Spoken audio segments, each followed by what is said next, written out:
maybe they're tourists and the white guy is their tour guide. Drinking at 4 a.m.? Yeah, you're right. That makes no sense. Maybe they're all just colleagues. I have no idea.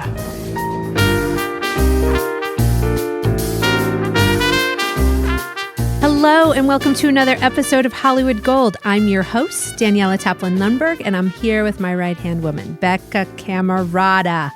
How are you, Bex? I'm great. How are you, Daniela? Oh, I'm good. We are about to embark on our third Oscar film of the season, Past Lives. I'm so excited about this one. I loved it. It's an A24 film starring Greta Lee, who I'm slightly obsessed with. And Celine Song is just like this incredible director who's burst on the scene, and now everyone wants to work with her. And it's just like the Cinderella story of the season. Well, I remember when you first saw this one, because since you're an Academy member, you get to see the films early. Loyal listeners, that's true. Yep. Little fun tidbit. But this was one of the ones I remember you came into the office and you were just raving about it. You were like, guys, I watched this movie. It's so good. And so I'm very excited that we get to do this one on the podcast. Yeah, it snuck up on me. I was like, I have to watch this. Everyone's buzzing about this movie. And it just sucked me in, and I wept and was so moved by it. So I'm excited to hear from two of the lead producers. And let's get going. Let's do it.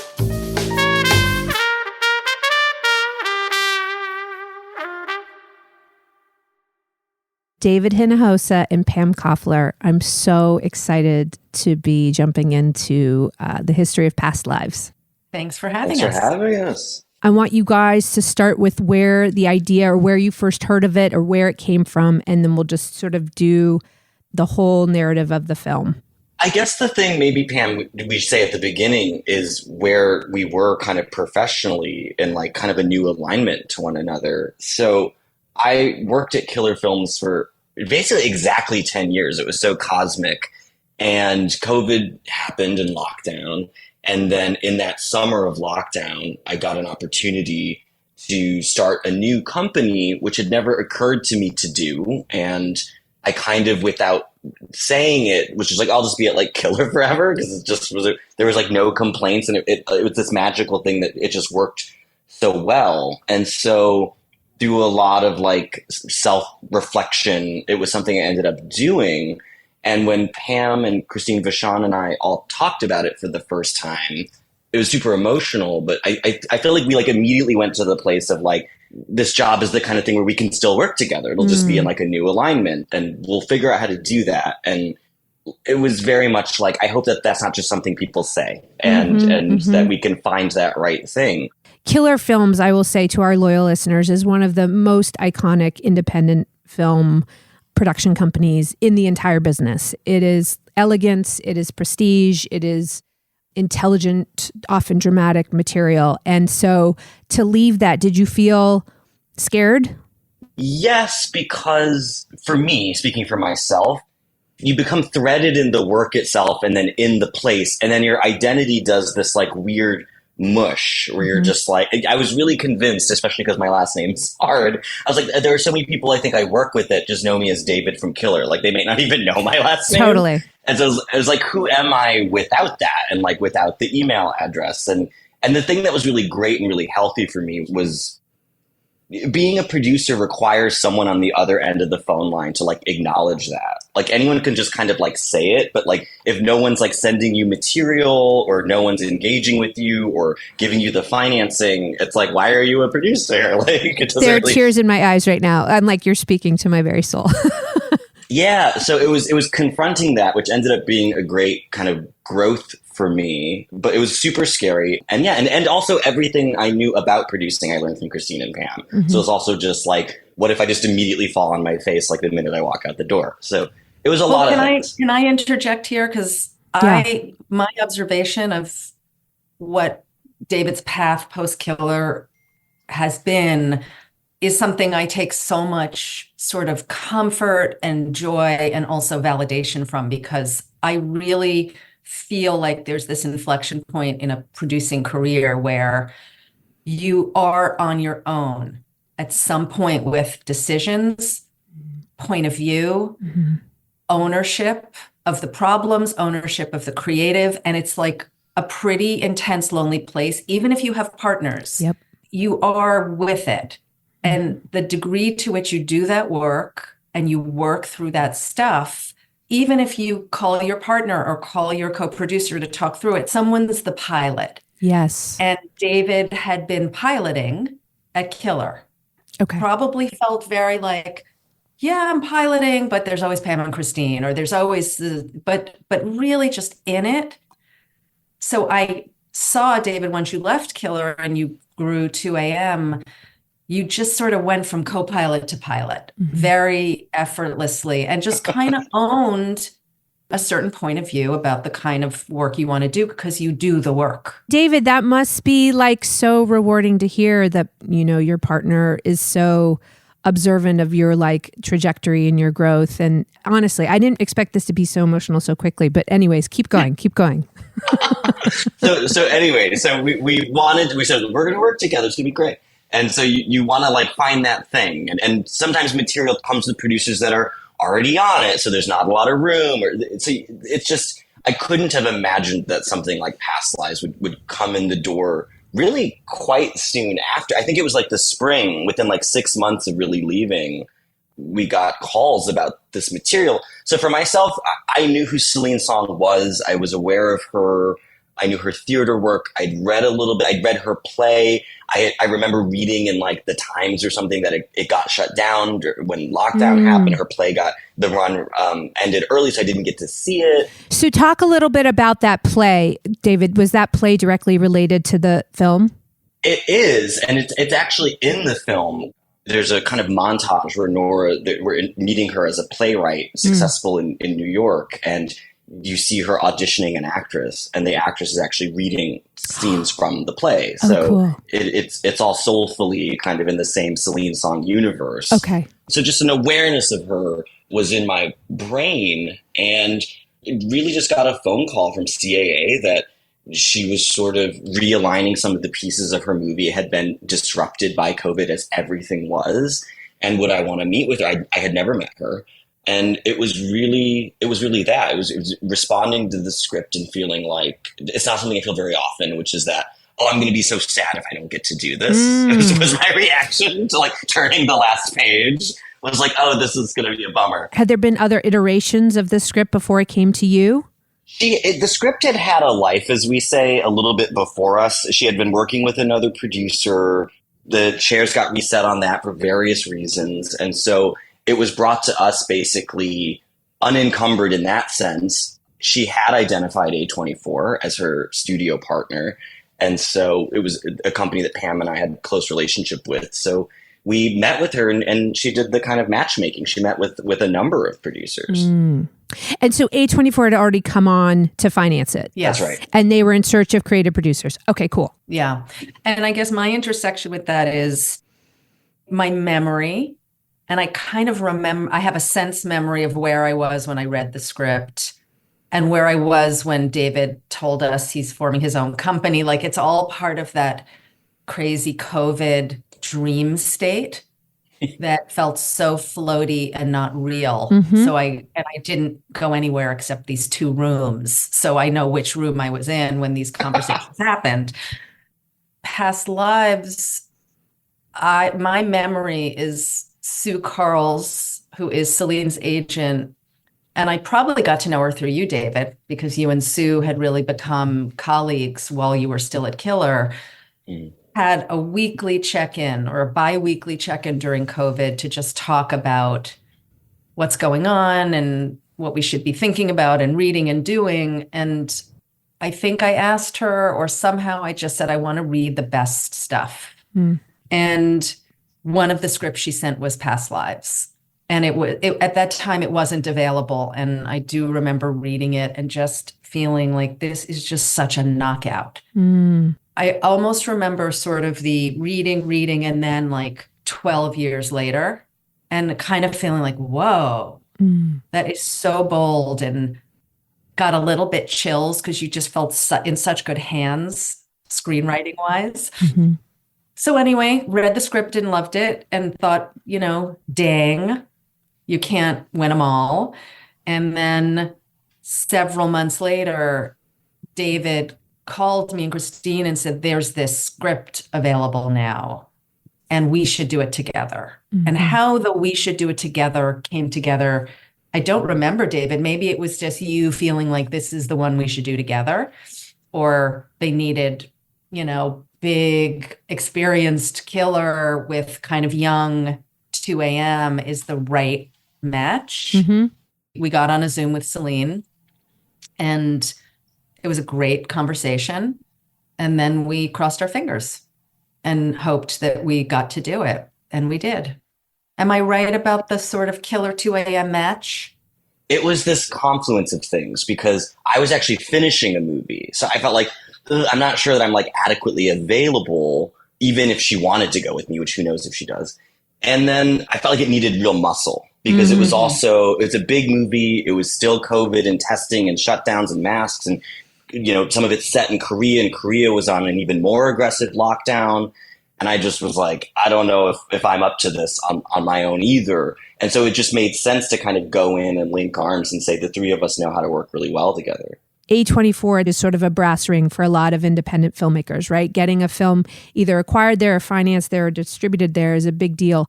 Can you guys just back up and talk about how that happened? Celine was new. She had never made a film before. Is that right? She had never made a film. First-time filmmaker. So did they just bet on like the beauty and brilliance of the script? I think that's it. Yeah. My sense is the script was undeniable. Like if you didn't see what a good film that script would become, you were missing something. And Celine is so clearly the person to tell that story. Then maybe there was the COVID, like, okay, how we got to make stuff. We can't not make films. So here's a turnkey project. Script is great. Celine is raring to go. Let's do this one. I do feel like in some ways, the deprivation of all the usual factors of how to make decisions and belaboring them, and the glut of options to choose from worked to its benefit. And I think it was a kind of accelerated into production when it was, we can do this now. The vaccine has arrived. Right. It's no longer a question of will people die on our film set? It's a question of will we have to spend more money if somebody has to go into quarantine? And that changed the equation. And I think it was, a studio's not a studio if it's not making movies. And Celine deserves a lot of credit. She had an energy to her, like a gravitational pull. In our meeting, she pulled out like a physical calendar and like asked me to put my finger on like the day that like I could be in the production office for day, like literally like it was just so like, this is happening. So are you going to be there or not? Because like I'm reporting to work that day. What was the budget, or what is the sort of published budget, or if you don't want to say, that's fine too. I talk about it as a tier movie. So, okay. That impossible magical category that makes things harder. Yeah. Okay. So low budget. Yes. And so A24 is fully financing. You've decided to shoot in Korea and in New York. Talk about the prep, talk about the casting, talk about your memories there. Greta and Teo and John were attached from a period of time when Celine was putting the movie together prior to our coming on. But the work of solidifying those deals and really, Daniela, the difference between like, we're doing this and we're attached. Yeah. You're on. That was sort of the first order of business. Okay.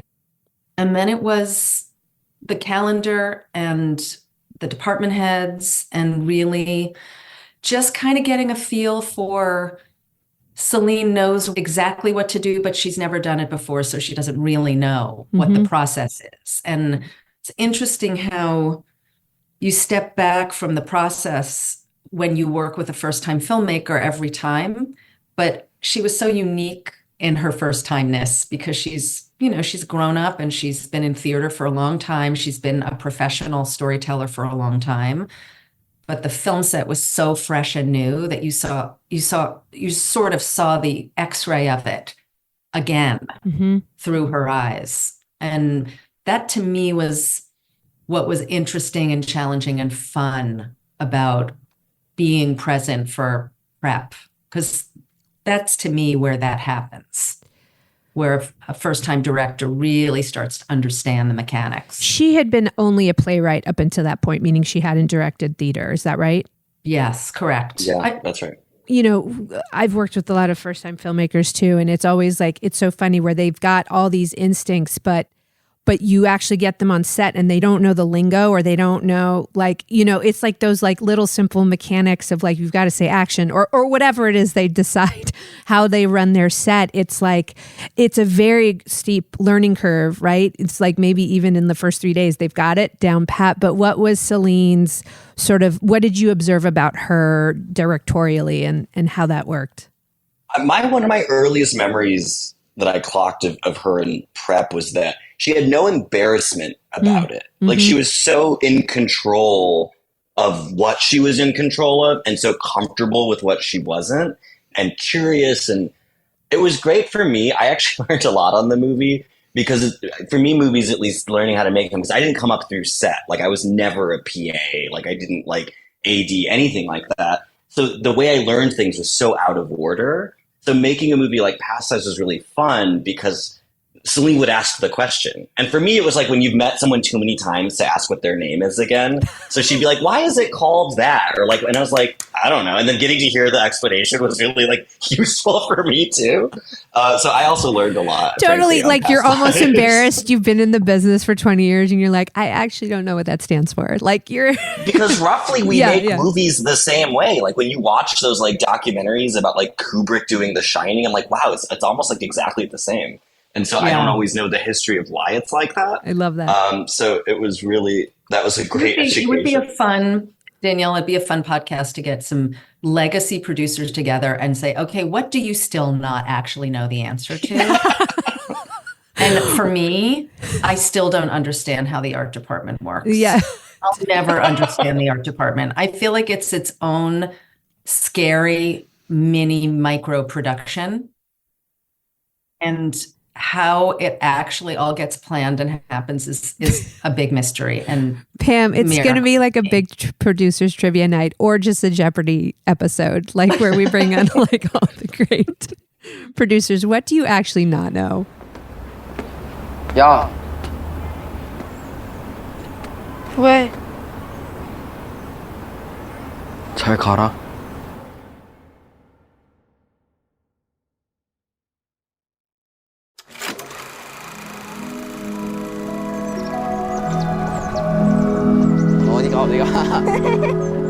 I was just reading, you know, Celine was casting the kids and you had found your young girl and then you did chemistry reads with 3 boys. You have to tell me if this is true.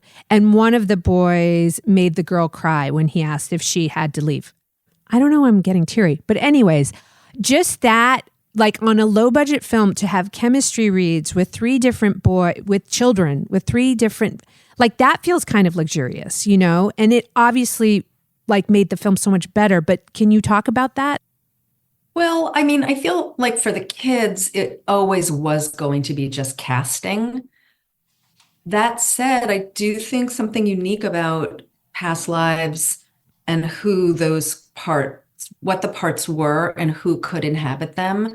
Celine did get to really cast her movie in the proper, well, I don't want to say proper because casting by offers is proper too, but she's talked about how casting is so subjective.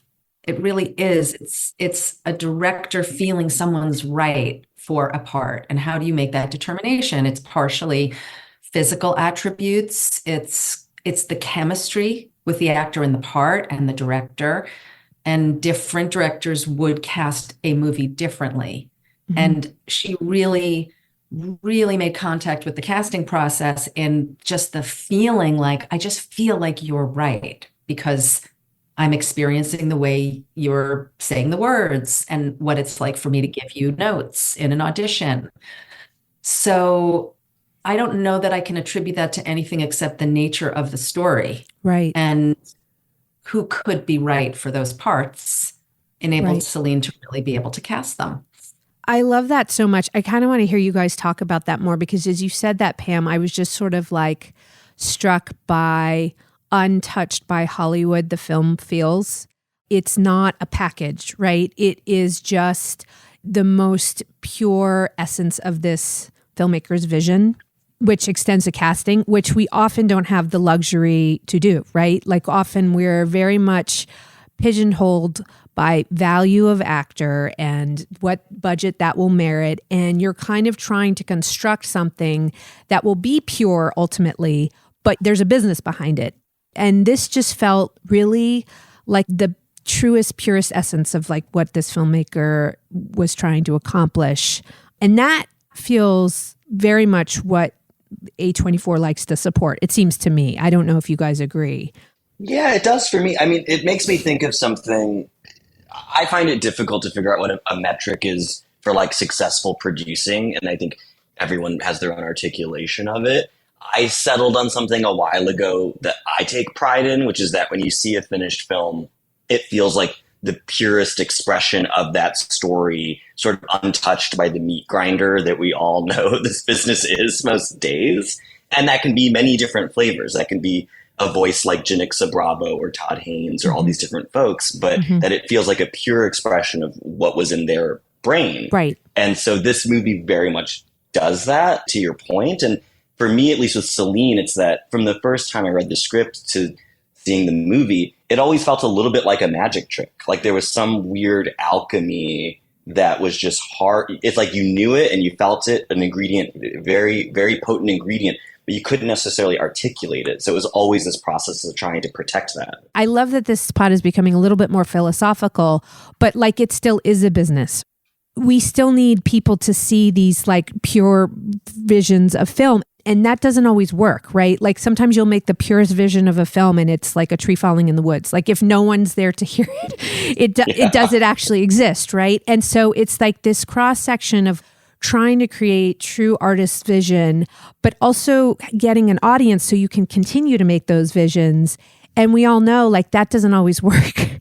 And so now Past Lives, in my estimation, has been a success. It's been nominated for Oscars. It's nominated for Best Picture. It's a true Cinderella story, but there's no obvious reason why that is other than that it's a beautiful film. I think, again, just to really put that pragmatic producer's point of view on it, it's also in its truest bones a very commercial endeavor, which is, it is a love story and it's unbelievably universally resonant in its themes. Just truly universal. Like, I just don't think there's a person who can't find some way to connect with emotion in watching the story. I do feel like movies that work and cross over and are commercial, which means a lot of people will pay some money to see it, have to have that. Yes. And Celine made it elegantly, and she made it in a very emotionally accessible manner. And the gut punch of feeling is not so specific. It's really quite widely experienced. Just anyone who has grown up and left a childhood, anyone who has been in love or wishes they were in love or thinks about their choices. I mean, it's kind of anyone will find a pathway to the deep feeling of the story, which I think goes back to David's word. It's like a magic trick. It's how to take a story about three people in such a unique, unusual circumstance, and yet it provides access to so many humans who can relate to it. So that it doesn't surprise me in a way that it's been so successful. And it also means when you have a really small drama that's dark and difficult and very hard to find that joy and access and reverberation, like, oh, that's going to be hard.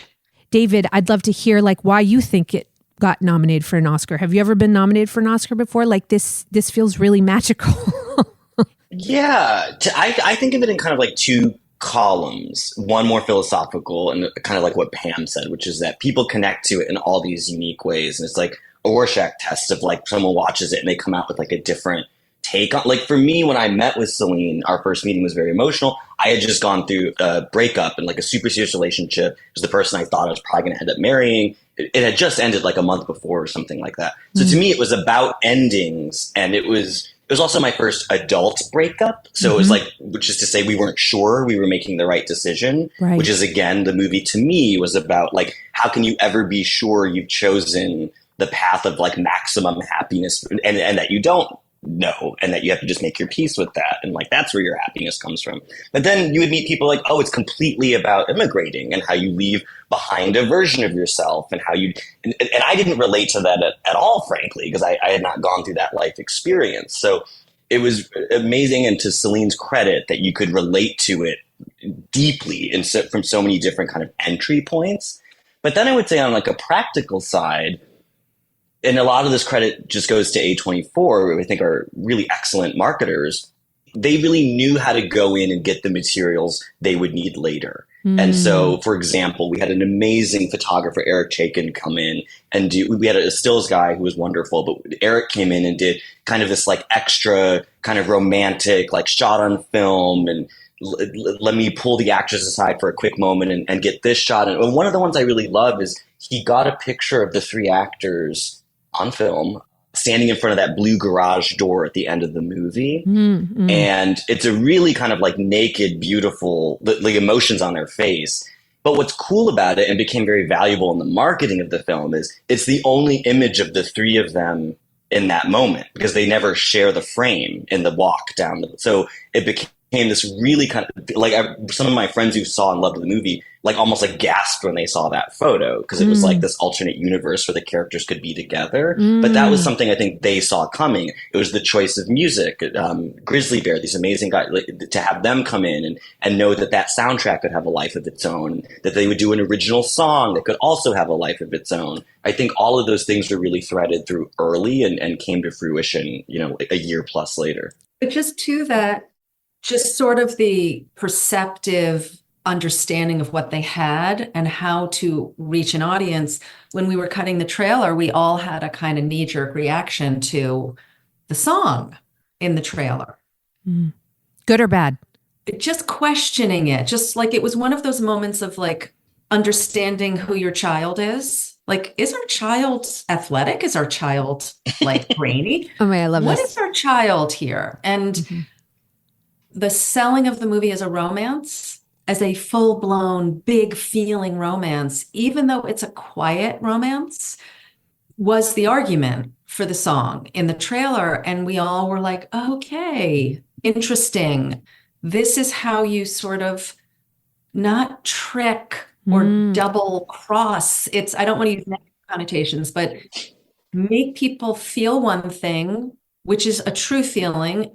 So they go see the movie and then feel the real thing. Yes. And it was so smart. We could have done some quieter, artier, less accessible trailer, which would not have started the conversation as vocally as it did. And then once people start that conversation, it sort of takes over and it kind of does the marketing for you.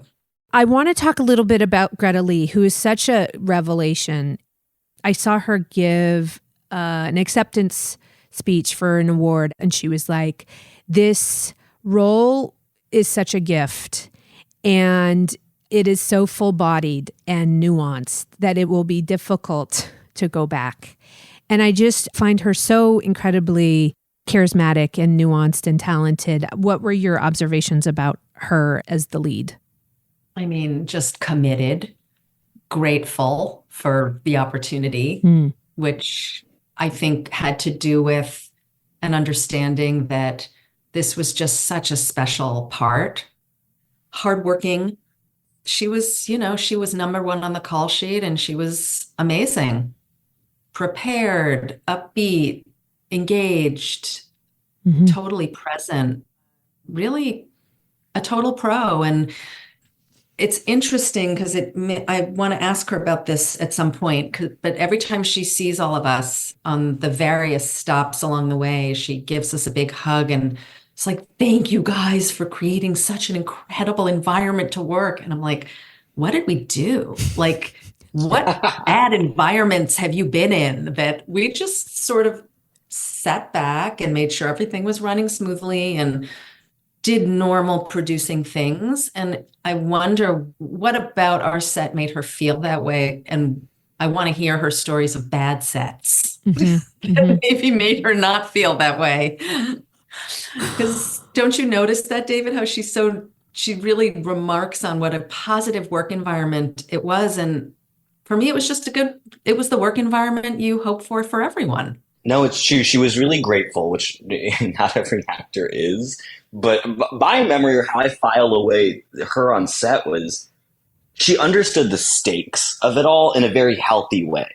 I think she knew that it was Celine's first film, obviously. It was a new frontier for her as an actress in a feature film. She was aware, and so as Pam said, very prepared and worked very hard, and a kind of seriousness probably when off camera. But then that she could toggle into such an effortlessness. Like, she's so natural on screen, and when I watch the movie, she feels alive, like, completely, just in like, and some of that is just Greta, as I know her as a person, but just truly unencumbered by the apparatus of the movie that I knew from when we call cut, she was very aware of. And so I thought that was so impressive that she could jump between the two. It's an inyon. If two strangers even walk by each other in the street and their clothes accidentally brush, because it means there must have been something between them in their past lives.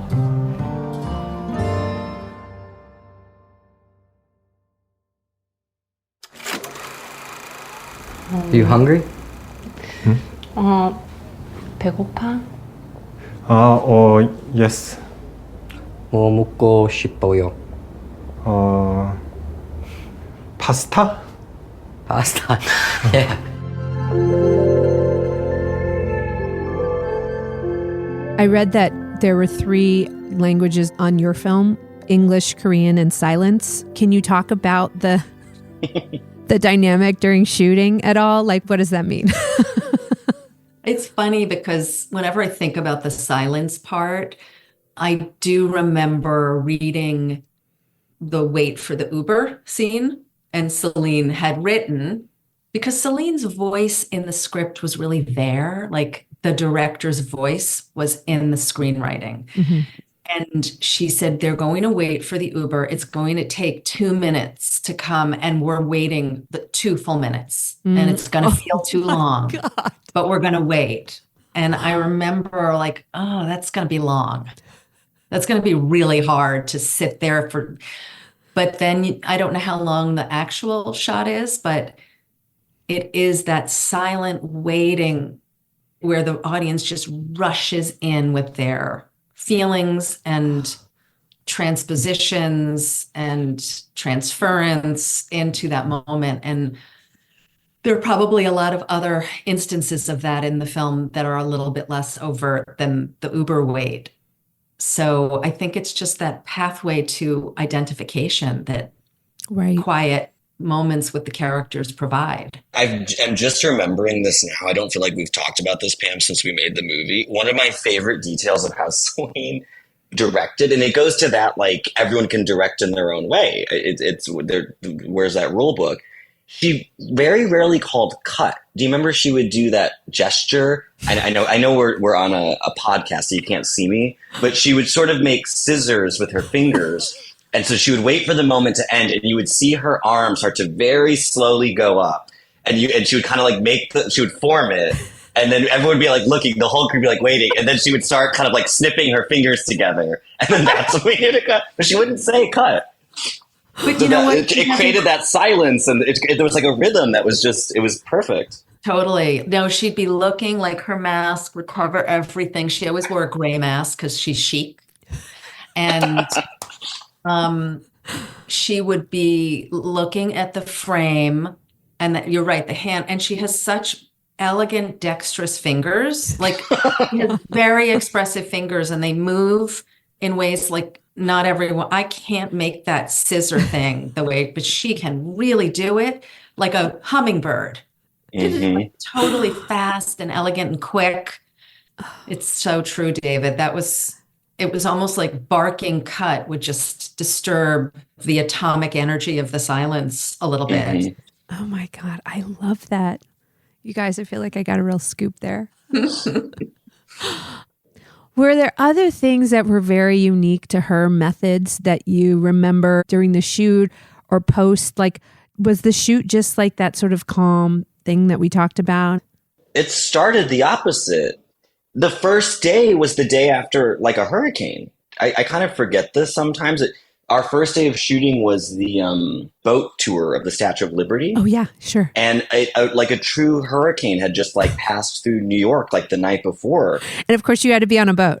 Man, we were up late like the night before trying to like look at the weather forecast and like how are the waves going to be, and is everyone going to get seasick? And I think we really considered having to call off the first day. Like at one point that was being discussed. So it was really, we just missed it barely. But then when you watch the movie, there's these unbelievable clouds. Like the sky looks brilliant and interesting, and that's because it's like some giant storm system moving out. And so it started quite stressful, actually, the opposite of this like calm, peaceful approach. It's so amazing because when you said she wore the gray mask, I mean, there is sort of this like moody grayness in that scene. And I feel like there is a little bit of that like overall, that sort of moodiness. And so that feels totally appropriate. And it was right for the story because the character comes to New York and his trip gets rained out. And it's meant to be kind of like that first moment that it stops raining, which was literally what it was. Oh my God, that's so great. I was also struck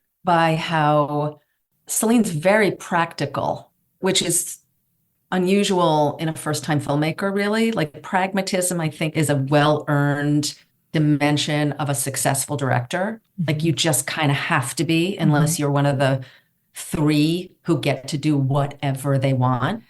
And she was right away understood the pragmatism inside the creative. And where I found that so striking is how unprecious she was about post-production and the cut. Like her eye was on a certain prize of elegant, don't overstay your welcome, get in there and make that crystalline gem of a movie, and not interested in, well, I want to linger on this shot, to a degree that I thought was incredibly mature and really served the film really well. Did you find that it was a pretty quick edit because she was so clear in what she wanted to accomplish? It was kind of a normal edit. You know, we've all been in edits where you're really trying to find the movie. I don't feel like that was our editing process. I think it was pretty healthy.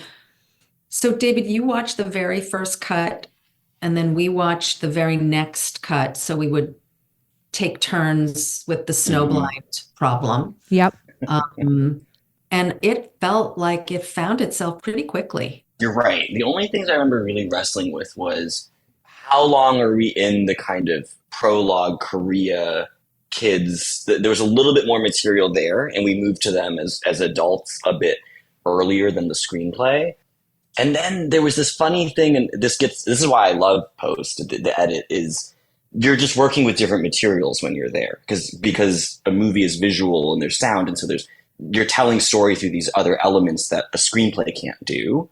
And I remember we had to play with the passage of time, the kind of like 12 years later. It was in truly like the earliest cut. It was a little bit confusing. And it was, you almost find yourself having to like do the math of like, wait, so like how old? It was like a distraction in a way. And so there was a little bit of like etching away, carving away to make that as elegant as I think the finished film is. Those passages of time feel inevitable and both relevant, but also you're not sitting there like adding it up or trying to figure out what year it is because it's not important.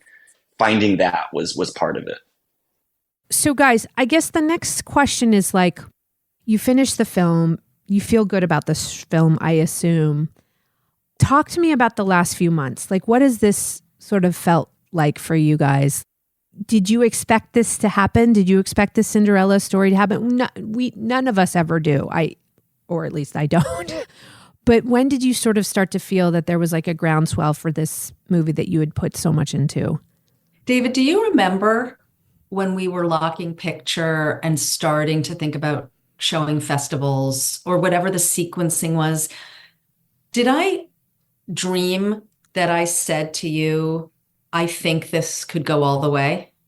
No, you did say that. Okay.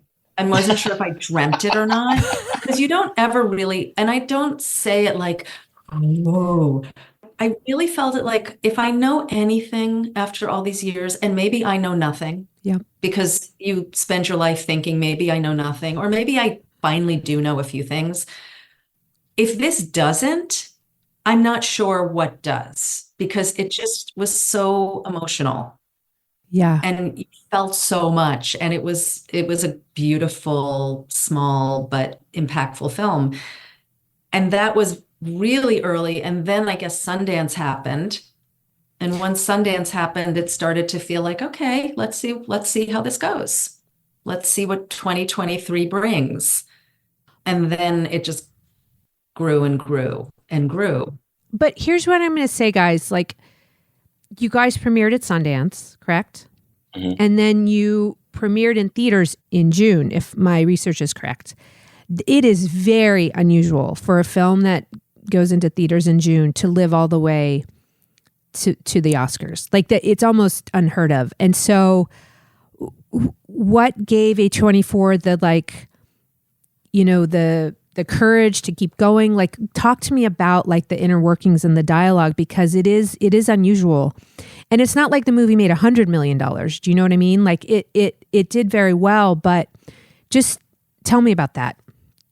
I think the thing that amazes me about it, and I'm still sort of absorbing it because it feels like the end of this ride is the Oscars, and then the rhythm, you move on to whatever the next thing, is that it's sort of like quietly present through all these different phases. So Sundance felt like Celine. Yeah, I mean, Sundance felt like that was the most electric premiere I had ever been a part of at Sundance. I remember really kind of sitting with that and being proud of that. Like at the Eccles, David? Like, was it at? Yeah, okay, exactly. cool. It's like, oh, I've never had a reception like that at the Eccles. Cool. But then it's like, okay, great. Then comes, you could be out of the news cycle the next day because like there's another big Eccles premiere. Like, you just don't know how long, what the shadow of that's going to be. And then we went to Berlin, and then it played very well there. And they're like, I wonder if that'll stay in the conversation. And then it came out theatrically, and then you go, okay, people are really liking it now here this way. Mm-hmm. And then new movies keep getting introduced. And then there's like the hurricane of like a Scorsese movie like come into town. You're like, oh, that's all anyone's going to talk about now. Totally. And so it's been fascinating to me that through all of these different seasons and cycles and rhythms and other things entering the kind of cultural noise, that it just kind of sits there in this way that I think it impacts people when they think about it. So to your point, a year later to be sitting here on a podcast talking about it is unexpected because most things don't have a life that long. Yeah. But what I observed, and this was what my own personal perch on the experience showed me, is people keep emailing. My friend who works for the Guggenheim was on a long flight to Dubai. She saw the movie in September or October and texted me. Once a week, there's something like that. Mm-hmm. So the art house audience right away, and then it grew into a crossover audience throughout the summer. Mm-hmm. It wasn't available on streaming, and A24's got that intention, and I think it really can work. Then when it was finally available, it started to expand its reach. And then every single international festival wanted the movie, and Celine went. She showed up. She showed up to all of those to really give the people who love the movie the gift of meeting the filmmaker and talking about it. And it really is. You can just see people's faces light up being able to share. That really touched me. And now I'm speaking to the person who made it. That continued all fall. Oh, amazing. So where did she go? What festivals did she go? Did you guys remember? Well, we went to Sundance, London, and then I know San Sebastian and Deauville, Zurich, Carlo Vivari, Here's one way to answer that. Celine did not have an airline frequent flyer number when we started the marketing of the movie, and now she's like a diamond status, like Delta flyer. That's the quote of the pod, David. Oh my God. That is so incredible. I know, I've noticed, and also the film has done very, very well internationally. It's so incredible. And that is like such a smart strategy. Guys, this was wonderful. I want to just ask you, has there been like one great memory from the last several months of being on the road with like your crew and your cast and your filmmaker? Like, is there something that you remember that was just like a nice moment that you'll always recall? Can mine not be about that, but be about something else? Yes, please. Mine is my 17-year-old son's English class all went to see the movie as a field trip. Oh my God. Completely unrelated to my involvement in the movie. You know, cool English teacher, obsessed with the film, took a bunch of lunky 17-year-olds to see the film. And my son sat next to like the star athlete on campus who doesn't see movies. And they both cried and cried and cried, like two boys just sitting there crying. And he came home like, you know, Henry was just crying so hard. And I was like, yes. Pam, that is such a win. That is so incredible. Right? You maybe made like a film lover out of that athlete. That's amazing. That's like, I consider that like a huge victory. Or at least he cried for the first time in teenage years, and maybe not the last, which is probably very healthy for him. Oh, What's yours, David? I think the gift of this job is when you kind of get to do it again. So I love that Pam and I are sitting here reflecting about this movie, and 5 minutes before we got on this podcast, we were on the phone about Celine's next movie, about something else. And so amazing. Getting to do it again. Oh, what is that, guys? Can't say it. I don't think we're really allowed to say. Ooh, I almost got it. But we'll be on this pod when it's done. Okay. Oh my God. Well, I almost got it out of you guys. I love a scoop. You guys were both so thoughtful and lovely and smart. Pam, I adore you so much. And David, it's so nice to talk to you. Your reputation precedes you, and I would love to spend more time with you. Thank you guys for doing this so much. Thanks so much. You guys are the best. Talk soon. Thanks for having us. Bye.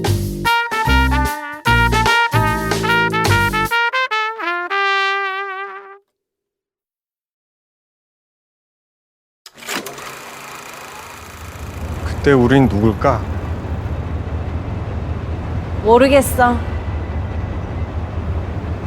나도. 그때 보자.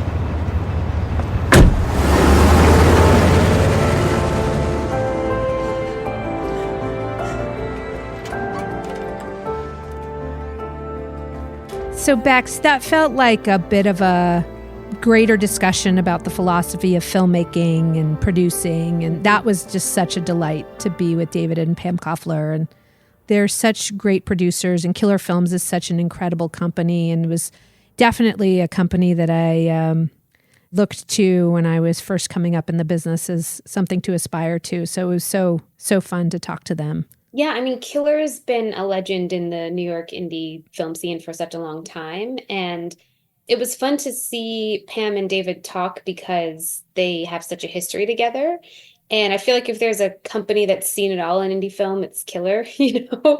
And one of the things that I really took away from this in terms of the more philosophical conversation about producing is how this project circled back around, right? Like Pam had read the script years before this came to be, and then it didn't work out. It wasn't available. The timing wasn't right, but the script stuck with her.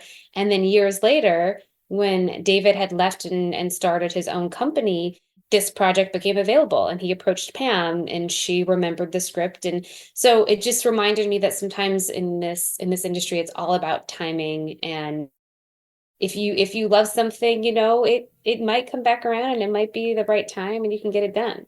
Or it may not. Bex, you're touching upon the very themes of the film. Isn't it so funny how like life and art intersect in a lot of these movies that we're talking about? Like, you know, the whole theme of past lives is like, you know, who is Greta meant to be with? Is the path she took in her present day life the right path, or is she meant to have like been with this other fellow who re-engaged in her life? And I sort of feel like that's the tale of this movie too.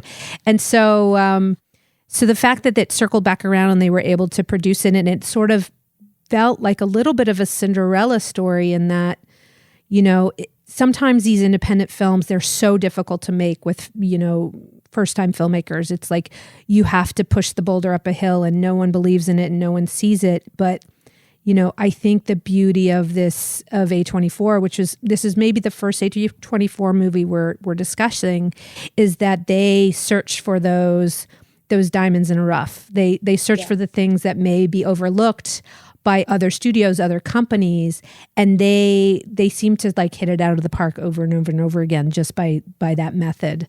So I just loved working with A24 as a studio from the get-go and just sort of their marketing genius. Mm-hmm. It was really, really fun to sort of get under the hood and hear how they made this movie such a success, you know? Yeah, we unfortunately have not had the pleasure of working with A24 and well, we did Under the Silver Lake Becks. Oh, remember? right. That wasn't the most pleasant for experience for us, but yes, they did release that film. Yeah.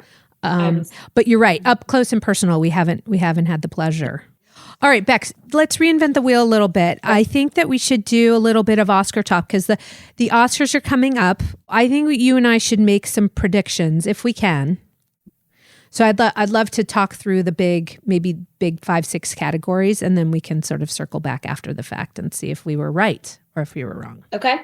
Okay. Ooh, this is exciting. Best picture. Let's start with the big one. I think The Wind is in the sails of Oppenheimer. Mm-hmm. I'm going to just make that prediction. Feels like that's headed in the direction. I think the only other thing that like has a shot. Curious what you're going to say. Because I agree with you. I think Oppenheimer is going to take it. I think based on just how well it did and all the awards that it's been winning so far, I think it's on track. It's Oppenheimer. I'm looking at the list. Because for a while, I thought it was going to be some stiff competition between that and Killers of the Flower Moon. But that really hasn't, I mean, in terms of supporting actor, that's gotten... It has not picked up steam. The love, but it's not, or not even really. It's like... That's right. It hasn't gotten the love that I thought it was going to. It hasn't. And loyal listeners, you know, we sort of like watch the DGA Awards, the PGA Awards, the SAG Awards, the BAFTA Awards. All these things sort of end up predicting what ultimately wins at the Oscars, because the Oscars is the final awards ceremony of the season. And so if a movie starts winning a few of these awards, then you as a voter are sort of like, oh, this is where it's headed. And you may end up voting for that film that's won 3 awards already, you know? So it's kind of like a little bit of a self-predictor, but anyways. Okay, let's head for Best Actor. I think it's going to be Paul Giamatti. That's my prediction. Cillian Murphy could potentially, but I think it's going to be Paul. It could be Cillian. Best Actress, I think it's going to be between Lily Gladstone and Emma Stone. They have both won awards in the awards game. Mm-hmm. I sort of feel like it's going to be Lily Gladstone in the end, that Academy tends to favor sort of more serious performances. But I would not be surprised if it's Emma Stone. What do you think, Bess? I think it's going to be Emma. I think Emma's going to take it. I think we're split. We're split. She has the momentum, and I think she's such a Hollywood darling that people love her. I would love if Lily wins. I would love that. But I feel like it's going to be Emma. Best Supporting Actor. You know, I've predicted on this podcast who I'd love to win. I'd love for Mark Ruffalo to win. I thought he just gave like such a dazzling performance in Poor Things. But I think the wind is in the sails for Robert Downey Jr. Agree. I think that's like where it's headed, and people love him, and they think he's due, and he's such a talent. So again, another surprise. I thought Robert De Niro was going to get some more of the love this year, but it seems to really be going to Robert Downey Jr. this year. Best Supporting Actress. This is always a fun one because it's like first up when the Oscars start. Mm-hmm. And so my gut is that it's going to be Divine Joy Randolph. Yep. What do you think, Bex? I agree with that. Best Original Screenplay and Best Adapted Screenplay. Okay, so Best Original Screenplay, ooh. I think that's either going to be The Holdovers or Anatomy of a Fall. The other options are Past Lives, May, December, and Maestro. This is... I feel like I'm going to go Anatomy of a Fall. I feel that too.